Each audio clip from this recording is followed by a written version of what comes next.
of Governor Paul LePage's 2015 State of the State Address. I'm Jennifer Rooks along with Mal Leary, and we are coming to you from just outside the House chamber in the State House in Augusta. Both the House and Senate are gathered in joint convention of the legislature to hear the governor's speech, and he is expected in the chamber shortly. Mal, what can we expect? Well, I think we can expect the unexpected. Governor LePage always likes to surprise people. In fact, the convention will be in order. On his face out in the hallway, getting ready to go in anticipation, I think, of what he's going to say in the next few minutes.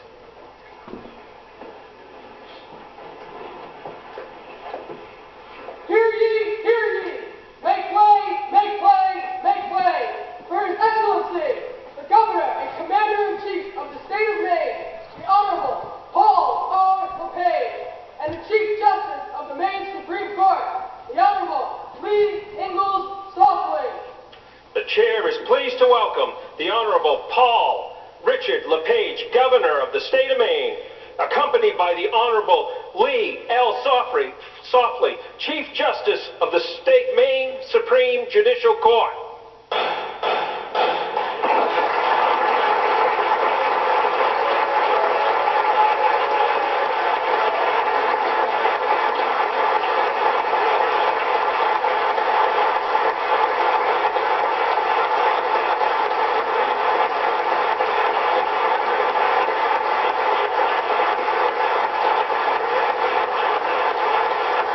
Chief Justice Lee Softly accompanying the governor as he hugs legislators on both sides of the aisle.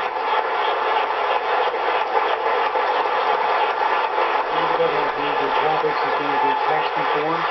He's already announced that he's going to be on the road to sell his tax reform package, and he's going to use his speech tonight to try to accomplish that goal.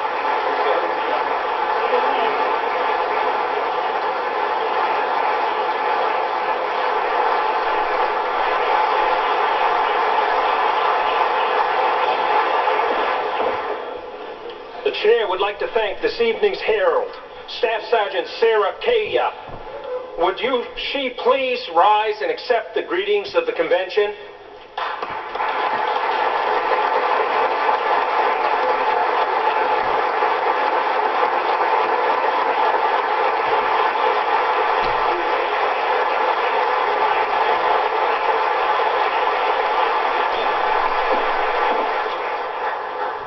The Chair would request Governor Paul Richard LePage please step forward and address the joint convention.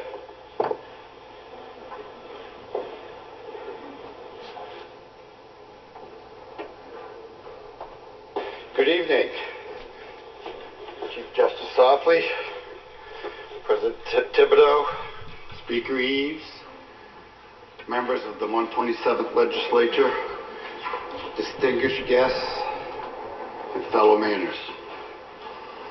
Tonight, I am here to update you on the condition of the state of Maine. But first, I would like to recognize my lovely wife, Ann. Would you stand up, dear?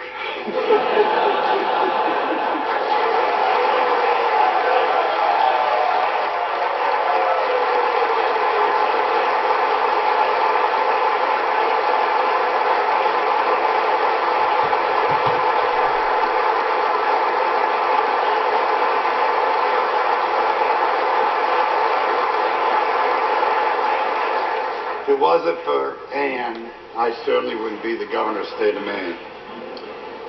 She has made our state very proud of her being our First Lady, especially through the support and hard work that she gives our veterans and military families.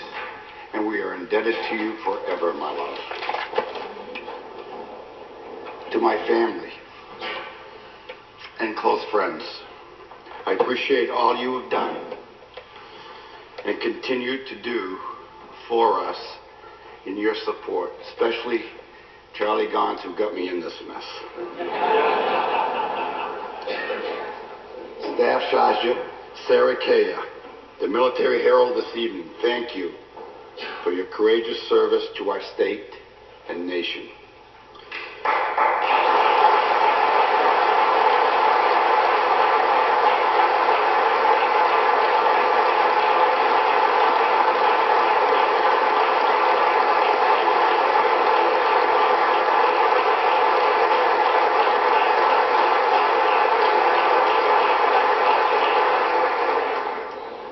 would like to thank all military personnel, present, past, and future, for the service and the loyalty you present to our great nation.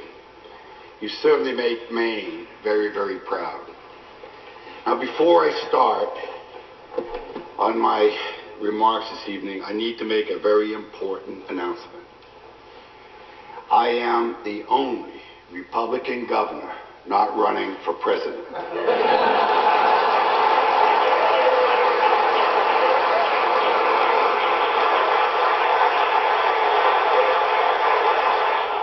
Yet.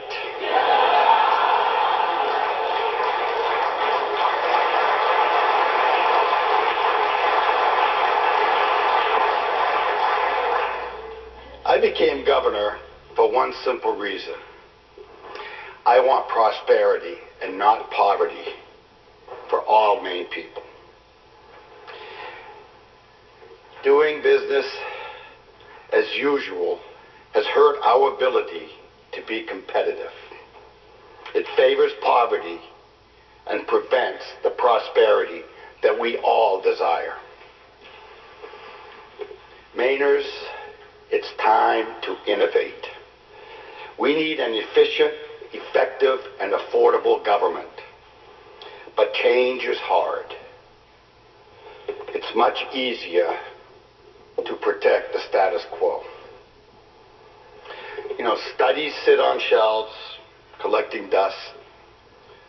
Politicians talk about reforming our tax code every year, but nothing meaningful gets done. We must make hard decisions today so we can have a prosperous tomorrow for future generations. I make tough decisions my whole life. The necessary decisions I've made to help struggling companies get better. I was a mayor. I understand the needs versus the wants of communities. As governor, for well over a year now, we have listened intently to Mainers. They want to succeed and prosper. My budget takes bold action, and it's a first step, and it's a big leap. But friends, I cannot do it alone. I need your help. This budget needs to be done together. The Maine people want results, not rhetoric. They want action. And frankly, they deserve it. Washington, D.C. is broken. Our future depends more and more on our states. They are the 50 laboratories of democracy. We as a nation have the highest income tax in the world. We are no longer competitive on the world stage. We have dropped from number one. Maine is currently not competitive nationally, not competitive globally, and in some respects not even competitive in New England. Our tax system is antiquated, and we must modernize.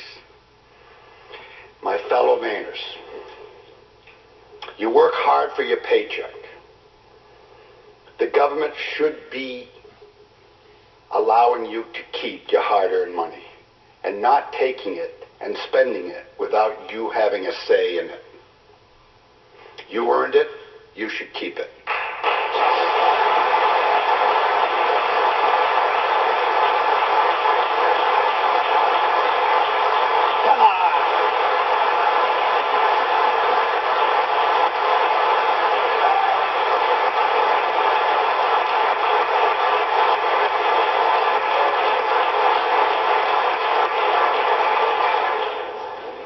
An income tax cut puts money in Mainers' pockets. It is the largest pay raise Mainers will be receiving. We are moving to a consumption tax. where people can make a choice when they spend their money. You decide how, when, and where you'll spend your money. But let me be clear. This tax cut will not be taxing funerals.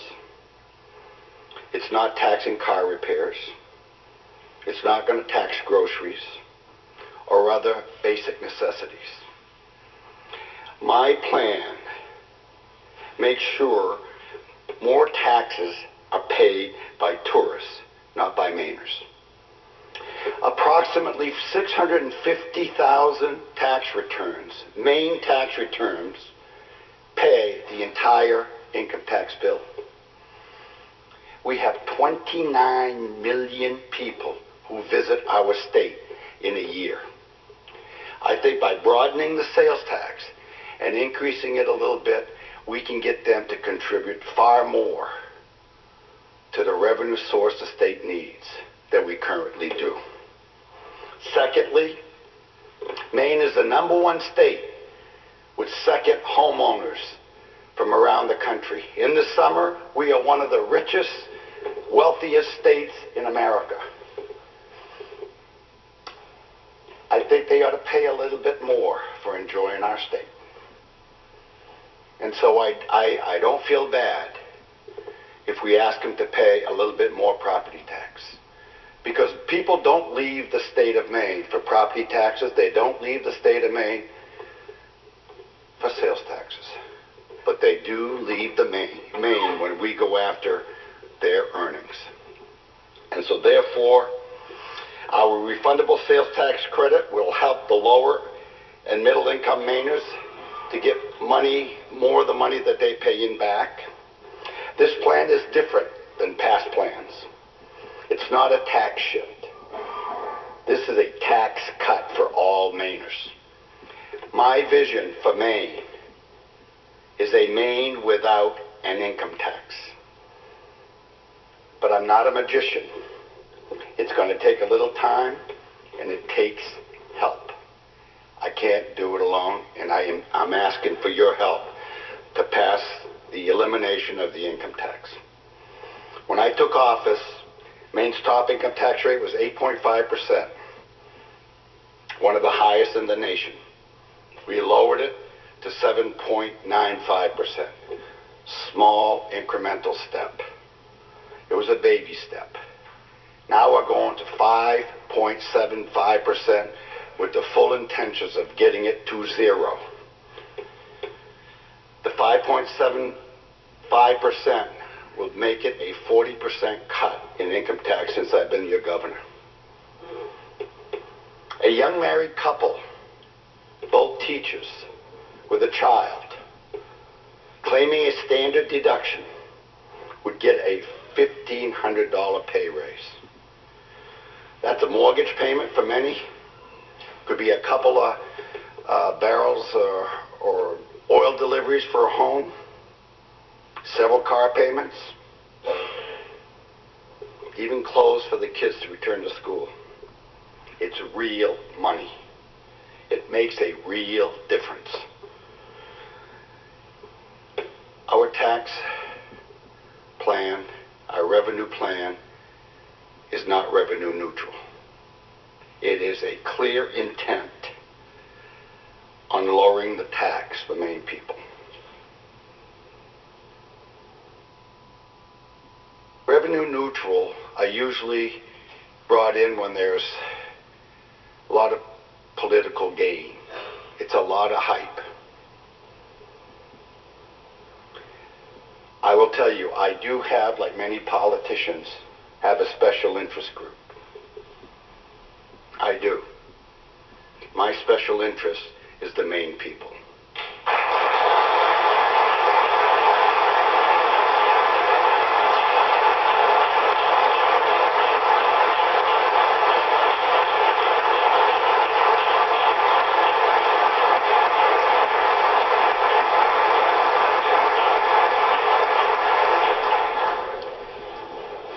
This plan reduces taxes on Maine families and businesses by $300 million a year.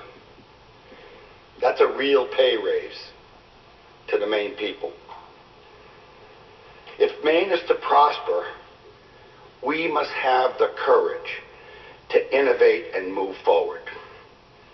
There are 9 states in America without an income tax. There are 19 states that this year, going into their legislatures, are looking to reduce or eliminate the income tax.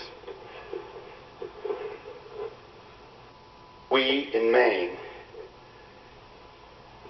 we put together a plan that we could be first out of the chute so that we could be noticed and have the job creators around the country to show that we are really serious about getting good jobs, better paying jobs, and a solid economy for the Maine people.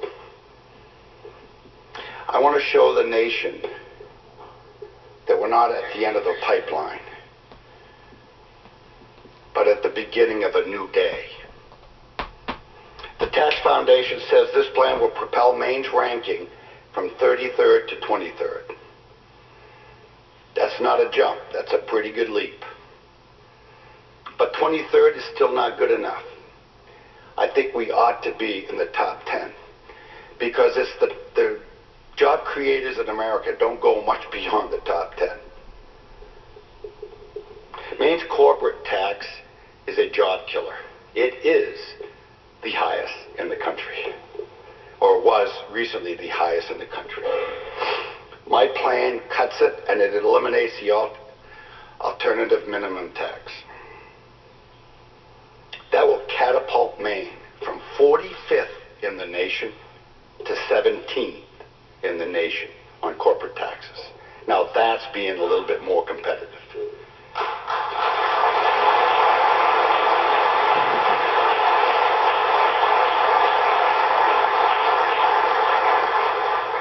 Job creators recognize that. Our past rankings say stay away from Maine. My new plan says let's look at Maine. Maine wants our jobs. That's the message I want to be sending America. You know, local officials care about municipal budgets, and they ought to. I was a mayor. They take money from Mainers to grow the city, the town, or their town offices. I care deeply of the people who live in those towns. I want to give Mainers their hard-earned money back. Someone must lobby for Maine taxpayers. The Maine Municipal Association is supposed to represent cities and towns. MMA is not a taxpayer-friendly organization. I found that out in 1998 when I became a city councilor in the city of Waterville. Its mission is to protect the elected officials, not the local taxpayer. Your local officials pay dues to MMA with your tax dollars. MMA uses those dues to fight for bigger and more expensive local government. Since 1998, have never seen the MMA say, let's cut taxes. And if you heard it, let me correct myself, but I have never heard it. I've never read it in their documentation. I've never read it in their flyers. I read their agenda today, and there was absolutely nothing in their agenda for this coming session that lowers taxpayers' burden, not a penny. The only burden that I saw today is get rid of this budget. It's bad. I'm sorry, but I will stand here and say to you again, I represent the Maine people.